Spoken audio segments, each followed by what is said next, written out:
Sinta dari Balikpapan. Mau tanya Mbak, saya punya 2 teman yang pernah hamil. Yang satu hamilnya 9 bulan, tinggal nunggu hari untuk melahirkan. Dan yang satu hamil 1,5 bulan. Kasusnya, tiba-tiba bayi di dalam perut tuh hilang. Yang 9 bulan tadi perutnya langsung kempes dan bayinya hilang. Teman saya sempat stres berat. Sama halnya yang 1,5 bulan tersebut. Cerita dari teman yang hamil 1,5 bulan itu, waktu malam Jumat, ada yang ketuk pintu rumahnya. Ketika dibuka tidak ada orang. Dan malamnya dia mimpi kalau janinnya hilang. Pas bangun ada bercak darah sedikit, kemudian di USG. Ternyata janinnya hilang dan bersih, seperti tidak ada tanda-tanda kehamilan. Padahal 1 bulan pertama di USG sudah ada tanda-tanda kehamilan. Apakah ini ulah ilmu hitam kerjasama manusia dengan jin? Atau kerjaan bangsa luar bumi? Mohon petunjuk dan penjelasannya. Hatur nuhun, Mbak. Ada beberapa hal. Ya, Kang. Bisa karena virus. Oke, virus jenis baru lah. Yang dia itu sebetulnya virus itu memang sudah banyak, bukan hanya toksoplasma, bukan hanya rubella. Tapi ada jenis-jenis virus lain yang mungkin belum terdeteksi, yang dia itu bisa menghancurkan janin secara instantly. Dan cepat Kang, berarti Kang itu instantly. Iya, secara instantly. Nah, itu tapi memang itu ada pendarahannya memang sedikit begitu. Pendarahannya ada yang sedikit, ada yang banyak dan sebagainya. Ada yang dia jadi keluar banyak dan sebagainya. Itu tergantung dari jenis virusnya. Oke. Kedua, ada penganut ilmu hitam yang memang dia suka mengambil bayi semacam begitu. Walaupun masih dalam kandungan, Kang. Bisa. Oh, bisa ya? Bisa. Kita report itu kan? Iya, jadi semacam begitu. Jadi si orang tuanya itu begitu membuka pintu, itu sebetulnya kejadiannya lama itu tuh. Tapi dia dicuci otaknya. Jadi si memori temporary itu dihapus. Short term memory loss. Iya, short time memorinya itu dihapus. Jadi seperti Man in Black ya waktu itu. Oke. Nah, itu jadi Lebih kebayang. Iya, jadi dia membuka pintu sebetulnya dia bicara dan sebagainya. Itu kejadiannya lama gitu kan, bisa sejam 2 jam. Ya, hanya waktu buka pintunya. Ya, buka pintunya saja dan dia masih di posisi berdiri, misalnya begitu. Okay. Tapi si itunya diambil si bayinya itu. Nah, kalau yang 1,5 bulan bisa saja itu keguguran. Atau misalnya janinnya itu tidak jadi dan sebagainya gitu kan. Tapi ini masalahnya yang 9 bulan, ini sering juga kejadian seperti itu. Ada penganut-penganut ilmu hitam, termasuk ada salah satu ininya yang Mr. B-nya ya itu. Jadi dia memang punya kebiasaan suka mengambil bayi-bayi yang baru lahir untuk disedot otaknya. Itu adalah untuk akselerator sel mitokondria manusia. Jadi si sel itu akan bisa menjadi berakselerasi dan akibatnya orang itu bisa menjadi terus awet muda begitu. Bahkan umurnya bisa menjadi ribuan tahun dengan cara seperti itu tuh. Kayak Sailor itu ya di Heroes. Iya, Sailor menyedot kekuatan. Jadi bukan dimakan. Jadi gitu. dia dibuka otaknya, diambil untuk dicontoh. Bagaimana sistemnya? Pola otaknya itu. Iya, pola otaknya dicontoh. Jaringan sarafnya. Ya, dan dia rubah sendiri yang di otaknya, bukan dimakan si Sailor. Bukan dimakan ya? Bukan dimakan. Iya, bukan. Karena kalau iZombie itu lain lagi. Belum nonton ya iZombie belum. Makanya kalau ngobrol sama saya, harus nonton dulu si seri-seri itu. Akang tuh kapan nontonnya gitu? Di tengah kesibukan, tapi update aja ini. Jadi yang namanya iZombie itu sisi otaknya dimakan sedikit, jadi dia tahu memori semuanya si yang mayat itu, jadi tahu siapa pembunuhnya. Diicip-icip gitu. Iya, diicip dulu kan zombie. Sedotan Kang itu kan? Iya, enggak diambil sedikit gitu. Dimakan sama salad loh itu.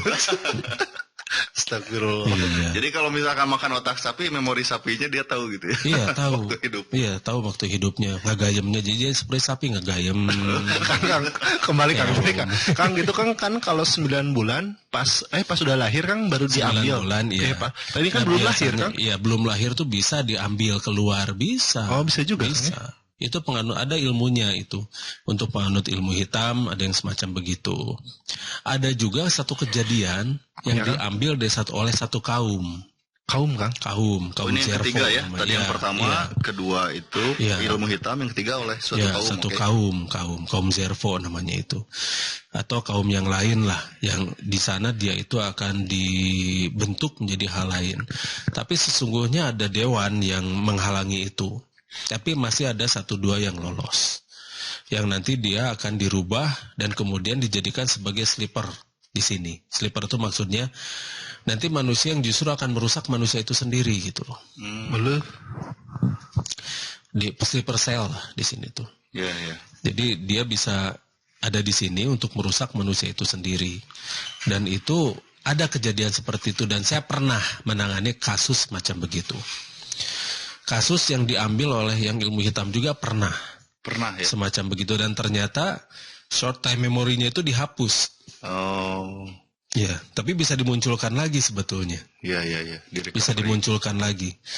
Tapi dimunculkannya itu butuh energi yang besar dan bisa ada kerusakan di otaknya kalau dipaksakan. Konstat itu Kang. Tapi bisa begitu. Oke. Itu antisipasinya Kemudian gimana? yang ketiga yang virus itu paling banyak virus. gitu. Masih banyak. Masih banyak yang virusnya gitu, yang itu paling banyak di sini yang tiba-tiba itu hilang itu dari virus kebanyakan. Itu berarti kalau masih kecil ya janinnya ya? Iya masih kecil rata-rata. Yang sudah besar juga bisa saja hilang mendadak atau tiba-tiba jadi si ovariumnya kosong gitu.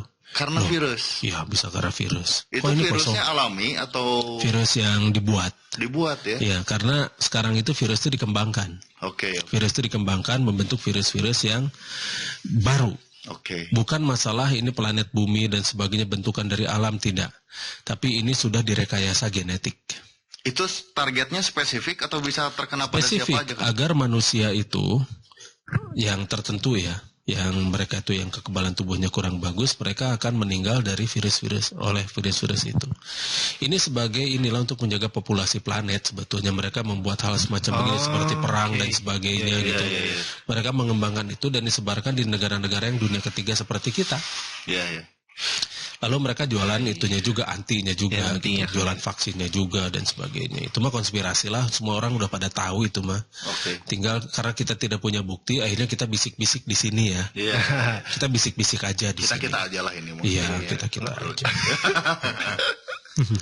Oke, berarti tadi ada 4 kemungkinan ya? 3. Tiga virus, ilmu hitam Kang ya, sama kaum tadi Kang. Ya, Iya. kaum Zervo namanya. 3 ya, ada 3 Ya, kemungkinan. ada 3 Nah itu tadi kemungkinan. antisipasinya gimana pertanyaan Kang Romi itu? Satu, mengantisipasinya oleh kaum itu. Jadi ketika kita ini ya, kaum itu, jadi kita harus ada teknologi yang bisa memblokir teknologi mereka. Saya memang beberapa kali memang membuat teknologi-teknologi itu, termasuk salah satunya adalah GF ya. GF, oh jadi GF bisa ya? Itu bisa digunakan untuk sebagai peringatan lah, sebagai semacam inilah akselerator untuk memperingatkan bahwa di sana ada sesuatu. Jangan dekat-dekat gitu ya. Nanti gimana Kang bentuk peringatannya? Itu akan ada firasat. Ini jangan dibuka atau bagaimana gitu. Terus minimal mereka sistem teleport mereka itu bisa terblokir. Iya. Nah terus kedua yang ilmu hitam itu GF juga bisa menangkal itu. Karena di sana akselerator sel mitokondria kan. Iya. Kalau sel mitokondria kita terakselerasi dengan baik, itu ilmu-ilmu hitam itu yang namanya ilmu-ilmu yang dibantu oleh makhluk-makhluk semacam begitu itu bisa terblokir juga. Oke.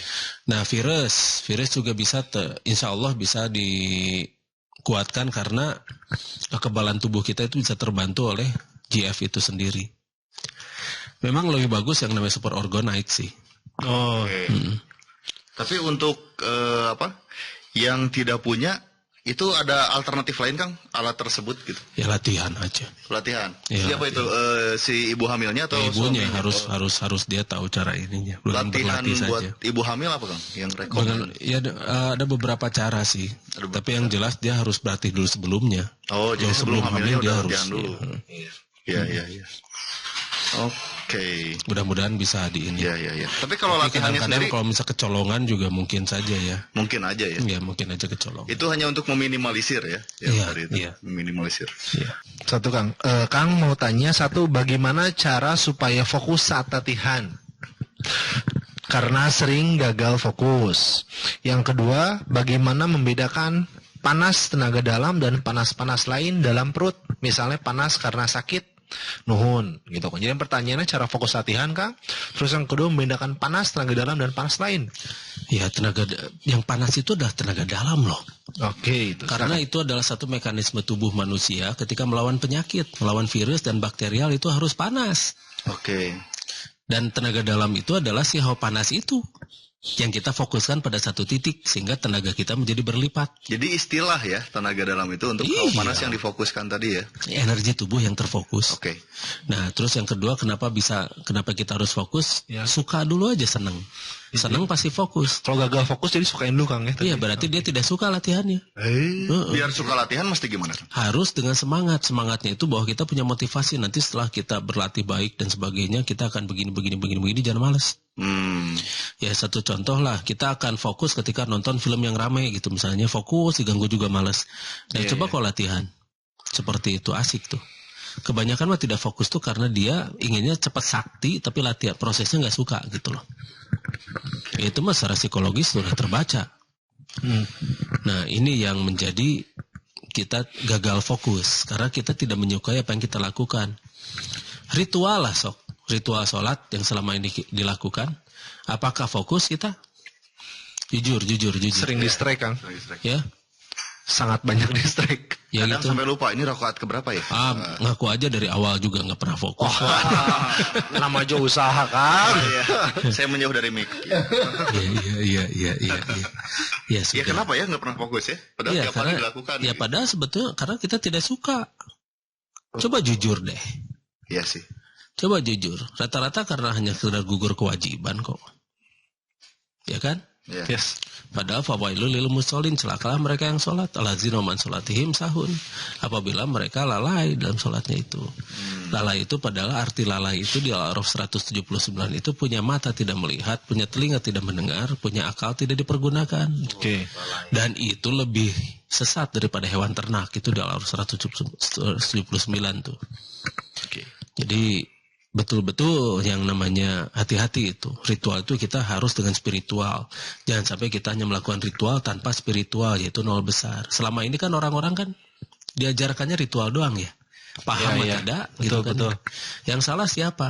Kita yang tidak mau berpikir. Jadi jangan salahkan mereka penceramah atau guru-guru ngaji, jangan salahkan mereka, yang salah sama kita.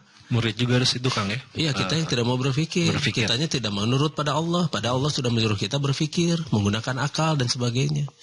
Kalau kita tidak mau menurut pada Allah, menurut pada siapa lagi gitu kan. Mereka bukan Tuhan kok, gitu kan. Guru-guru ngawas bukan ngaji ya. Guru-guru membaca itu. Itu bukan Tuhan.